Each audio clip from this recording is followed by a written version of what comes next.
Sir Budameru దగ్గరే 90% ఆక్రమణకు గురైంది. దీని కారణంతోనే విజయవాడలో విస్తృతంగా వరదలొచ్చేసాయి. అందుకని చెప్పేసి ఇప్పుడు చంద్రబాబు నాయుడు గారు ఒక కీలక నిర్ణయం తీసుకోబోతున్నారు. తెలంగాణలో ఏ విధంగా అయితే హైడ్రా ఉందో దాన్ని ఆంధ్రప్రదేశ్‌లో కూడా ఏర్పాటు చేయాలన్నట్టుగా ఆయన నిన్న ప్రకటన అయితే ఇచ్చారు సార్. మరి హైడ్రా ఆంధ్రప్రదేశ్‌లో ఏ రకంగా వర్కౌట్ అవుతుందంటారు? ఇప్పుడే ఇక్కడ తెలంగాణలో దీనిపైన విమర్శలైతే రావడం మొదలయ్యాయి. మరి ఇటువంటి విమర్శలొస్తున్న వేళ దీన్ని ఆంధ్రప్రదేశ్‌లో కూడా అప్లై చేస్తే అక్కడ కూడా విమర్శలు రాకుండా ఉంటాయా? మరి ఏ విధంగా దీన్ని ఆయన అప్లై చేయబోతున్నారు? నిన్న చంద్రబాబు ఆక్రమణల గురించి మాట్లాడారు. ముఖ్యంగా బుడమేరు, కొల్లేరు ఈ 2 ఆక్రమణల వల్లనే విజయవాడ ఈ స్థాయిలో ఇదైందని. మొన్నటి వరకు చంద్రబాబు గాని, తెలుగుదేశం మీడియా పెద్ద ఎత్తున వర్షం నమోదైంది, అందుకనే ఇది వచ్చిందని చెప్పారు. దాని తర్వాత జగన్ క్లియర్‌గా ముందు 2 రోజుల ముందే ఆగస్టు 28వ తేదీనే హెచ్చరించినా కూడా చంద్రబాబు 2 రోజుల్లో నిద్రపోతున్నాడు. అక్కడ ఎగువన ఫ్లడ్ కుషన్ ఏర్పాటు చేయడంలో ఫెయిల్ అయ్యాడు. తర్వాత ఇటు బుడమేరుని డైవర్ట్ చేయడం కావచ్చు, అక్కడ వెలగలేరు రెగ్యులేటర్ దగ్గర గేట్లు ఎత్తేయడం కావచ్చు, ఇట్లాంటి కారణాలు. రెండోది ఈ మధ్య రాధాకృష్ణకి సంబంధించిన ఐడల్ ప్రాజెక్టులు, పవర్ ప్రాజెక్టు వల్ల కూడా దీన్ని ఈ ఎక్స్టెన్షన్ చేయలేదు. ఇలాగా రకరకాల విమర్శలు వస్తున్నాయి. సో ఈ నేపథ్యంలో చంద్రబాబు నిన్న మాట్లాడుతూ బుడమేరు సంబంధించి ఆక్యుపేషన్స్ చేసుకున్నారు, అందువల్లే వరదలు వచ్చాయని చెప్పాడు. అది కూడా ఖచ్చితంగా వన్ ఆఫ్ ద రీజన్స్. మనం ఇక్కడ హైదరాబాద్లో చూస్తున్నాము, హైడ్రా పేరుతో ఆల్రెడీ మొదలు పెట్టారు. బట్ ఆచరణలో అనేక సమస్యలు వచ్చాయి వాళ్ళకి. దానివల్ల హైడ్రాకి రావాల్సినంత బిగినింగ్లో ఉన్నంత మంచి పేరు అయితే లేదు ఇప్పుడు. ఎందుకంటే పేదలు, మిడిల్ క్లాస్ మీద కూడా హైడ్రా వెళ్ళింది. రేపు పొద్దున ఇదే జరుగుతుంది చంద్రబాబు కూడా అక్కడ. ఎందుకంటే కాలనీలు ఏర్పడిపోయి పేదలు, మిడిల్ క్లాస్ వాళ్ళు కూడా అక్కడ ఇల్లు కట్టేసుకున్నారు. పేదలు గుడిసెలు అవన్నీ వేసుకుంటే మిడిల్ క్లాస్ వాళ్ళు కాలనీలలో ఇండ్లు కొనుక్కున్నారు. సో ఇప్పుడు వాళ్ళందరి ఇది తొలగిస్తే మరి అధికారులు ఎందుకు ఇచ్చారు? చంద్రబాబు ప్రభుత్వంలో ఇచ్చారు, జగన్ ప్రభుత్వంలో ఇచ్చారు, అంతకు ముందు కూడా ఇచ్చారు. మరి అందరూ బాధ్యత వహించాలి. చంద్రబాబు నాకు బాధ్యత లేదంటే కుదరదు. ఆయన కూడా 5 ఏళ్ళు పరిపాలించాడు, అంతకుముందు కూడా ఉమ్మడి రాష్ట్రంలో ఆయన పరిపాలన ఉంది. కాబట్టి వీళ్ళేందంటే ఎవడి మీద ఒకడి మీద తోసేసి చంద్రబాబు జగన్ మీద, జగన్ చంద్రబాబు మీద తోసేస్తే కుదరదు. అందరికీ బాధ్యత ఉంది దీంట్లో. జగన్ ఏమో ఈ రాధాకృష్ణ కోర్టుకు వెళ్ళాడు, ఆయనకి ఆ ప్రాజెక్ట్ ఉంది కాబట్టి పవర్ ప్రాజెక్ట్, దానివల్ల నేను క్లియర్ చేయలేకపోయినాను జగన్ అంటాడు. వీళ్ళేమో జగన్ మనుషులే ఎక్కువ చేశారు అని చెప్తారు. ఎవరు చేశారని అయినా కూడా తొలగించాలి. ఇప్పుడు ఫర్ ఎగ్జాంపుల్ మనం కొల్లేరే తీసుకుంటే, కొల్లేరు అనేది ఇండియాలోనే అతిపెద్ద ఫ్రెష్ వాటర్ లేక్ అంటారు. అంటే ఫ్రెష్గా ఉన్న వాటర్ లేక్లో అతి పెద్దది, ఏషియాలోనే వన్ ఆఫ్ ద లార్జెస్ట్, పెద్ద వాటిల్లో ఒకటి. దాదాపు 2,22,600 కిలోమీటర్ల దీంట్లో అది ఉంటుంది అనమాట. ఇందులో 43,000 కిలోమీటర్ల దీంట్లో ఆక్యుపేషన్స్ జరిగాయి. అంటే రొయ్యల చెరువులు, చేపల చెరువులు వేసేసారు. దాదాపు 1776 అంటే 1776 చెరువులు అక్కడ ఉన్నాయి ఈ కొల్లేరు లేక్లో. సో దానివల్ల ఏమైపోయిందంటే మొత్తం ఆక్యుపేషన్ గురైంది. సో దాన్ని శాంక్చురీగా కూడా ప్రకటించారు, వైల్డ్ లైఫ్ శాంక్చురీ. అయినప్పటికీ ఈ ఆక్రమణలు ఉండిపోయినాయి. అందువల్ల సుప్రీంకోర్టు ఎంటర్ అయ్యి ఈ ఆక్రమణను తొలగించమని చెప్తే రాజశేఖర రెడ్డి పీరియడ్లో ఆపరేషన్ కొల్లేరుని స్టార్ట్ చేసి దాదాపు మొత్తంగా ఒక 60,000 పైన ఆక్యుపేషన్ జరుగుంటే 43,000 ఆక్యుపేషన్స్ని తీసేశారు. ఇంకా 15,000 కిలోమీటర్ల ఆక్యుపేషన్కి ఇప్పటికి కూడా ఉంది. అందుకనే ఆ ముఖద్వారాన్ని ఈ చెరువులు ఇవన్నీ క్లోజ్ చేసేసాయి. అందుకని బుడమేరు ఎక్కడికి పోతుంది? బుడమేరు కొల్లేరులోకి వెళ్ళాలి, కానీ కొల్లేరులో పోవడానికి ప్లేస్ లేదు. దానివల్ల ఎగదన్నుతుంది వరద అనేది, రివర్స్ వస్తుంది. మామూలుగా తక్కువ క్యూసెక్కుల వాటర్, మామూలుగా బుడమేరు కెపాసిటీ ఎంత 10,000 చిల్లర క్యూసెక్కులు, అట్లాంటిది 70,000 పైన క్యూసెక్కులు వచ్చేస్తే ఎటు నుంచి వెళ్తుంది? వెళ్ళడానికి అక్కడ ప్లేస్ లేదు. సో ఇది మేజర్ సమస్య. ఎందుకంటే కొల్లేరు అనేది ఈవెన్ దాని ఏమంటారు, ఎకో సెన్సిటివ్ ఏరియా కూడా జోన్. అది ఎకో సెన్సిటివ్ అంటే ఎన్విరాన్మెంటల్ ప్రొటెక్షన్ కూడా జోను. బర్డ్స్ దాదాపు 2 కోట్ల పక్షులు అక్కడ ఉన్నాయని చెప్తారు. 220 ఏవియన్ స్పెసీస్ అక్కడ ఉన్నాయి.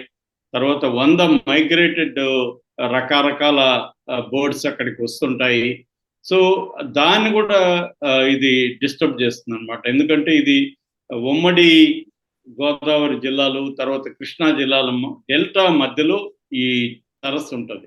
దీన్ని కాపాడుకోవాలి. దాన్ని ఇప్పుడు ఆక్యుపేషన్ని చంద్రబాబు కూడా చొరవ తీసుకొని మిగిలిన 15,000 విస్తీర్ణంలో ఉన్న చెరువులను కూడా తొలగించాల్సిన అవసరం అయితే చంద్రబాబు ఉంది. హైడ్రా పెడతాడా, ఇంకోటి పెడతాడా అనేది అనవసరం. అదైతే క్లియర్ చేయాలి ఖచ్చితంగా. నిజంగా చంద్రబాబు గానే చేస్తే చంద్రబాబు కూడా అక్కడ మంచి పేరు వస్తుంది. అట్లాగే బుడమేరుకు సంబంధించి కూడా, బుడమేరు మైలవరం దగ్గర పుట్టి అదొక చిన్న వాగే, నిజానికి అది పెద్ద నది కాదు. ఎందుకంటే ఇప్పుడు కొల్లేరు సరస్సులో దాదాపు ఒక 67 కరెక్ట్గా చెప్పాలంటే 67 మేజర్ అండ్ మైనర్ కెనాల్స్ వెళ్తుంటాయి అన్నమాట దాంట్లోకి. అందులో బుడమేరు ఒకటి. సో బుడమేరు ముందు నుంచి కూడా బుడమేరు ఏంటంటే సారో ఆఫ్ ద విజయవాడ అంటారు. అంటే దుఃఖదాయిని, విజయవాడకి దుఃఖదాయిని. ఇది గతంలో కూడా బుడమేరు వల్లనే వరదలు వచ్చాయి. దాన్ని ఏ ప్రభుత్వం కూడా సీరియస్ గా తీసుకోవాలి. చంద్రబాబు ప్రభుత్వం తీసుకోలే, జగన్ ప్రభుత్వం కూడా తీసుకొని చేయలేదు. కాకపోతే ఏంటంటే చంద్రబాబు రిటైనింగ్ వాల్లో చంద్రబాబు ప్రభుత్వం ఉన్నప్పుడు స్టార్ట్ చేశారు, జగన్ దాన్ని కంప్లీట్ చేశాడు. ఆ విషయంలో ఇద్దరిని కూడా అభినందించాలి. దానివల్ల లంక గ్రామాలు మునిగిపోకుండా లంక వైపు ఉన్న ప్రజలు, కృష్ణా లంక ఏరియాలో ఉన్న ప్రజలు సేఫ్గా ఉండడానికి ఈ రిటైనింగ్ వాళ్ళే కారణం. అదే విధంగా కానీ బుడమేరు విషయంలో కూడా ఆక్యుపేషన్స్ లేకుండా ఈ సింగనగర్ ఇక్కడంతా విపరీతంగా అదేంటంటే వచ్చే కొద్ది సింగనగర్ వైపు వచ్చే కొద్ది అది బాగా వెడల్పోతుంది. అక్కడ వీళ్ళు ఆక్యుపై చేసేసుకున్నారు. సో అందుకనే దీనికి వెలగలేరు రెగ్యులేటర్ కట్టారు. తర్వాత బుడమేరు డైవర్షన్ ఛానల్ బీడీసీ అంటారు, దాన్ని చేశారు. దాన్ని ఇంకొంత ఎక్స్టెండ్ చేసి ఉండాలి, అవేవి చేయలేదు. సో దాన్ని ఇప్పుడు చంద్రబాబు నేను ఇదంతా చేస్తానంటున్నాడు. ఖచ్చితంగా ఆయన కానీ చేయగలిగితే మాత్రం ఖచ్చితంగా అది మనం అప్రిషియేట్ చేయాలి. చంద్రబాబు పేరు కూడా విజయవాడ చరిత్రలో నిలిచిపోతుంది ఆయన ధైర్యంగా కానీ చేయగలిగితే.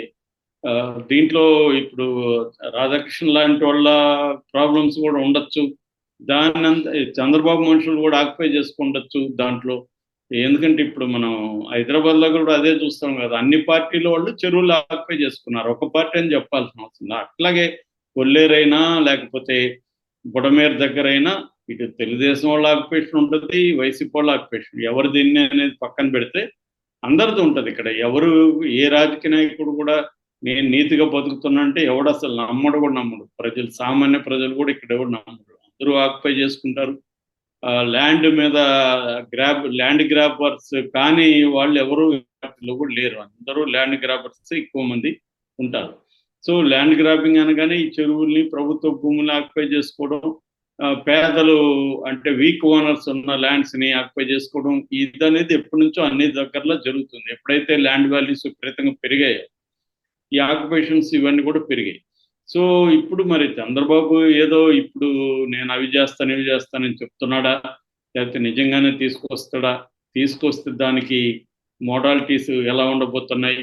ఇప్పుడు హైదరాబాద్లో తన ఒకప్పుడు ఆయన శిష్యుడంటే రేవంత్ రెడ్డి కోపం వస్తుంది, సహచరుడు అని అందాం.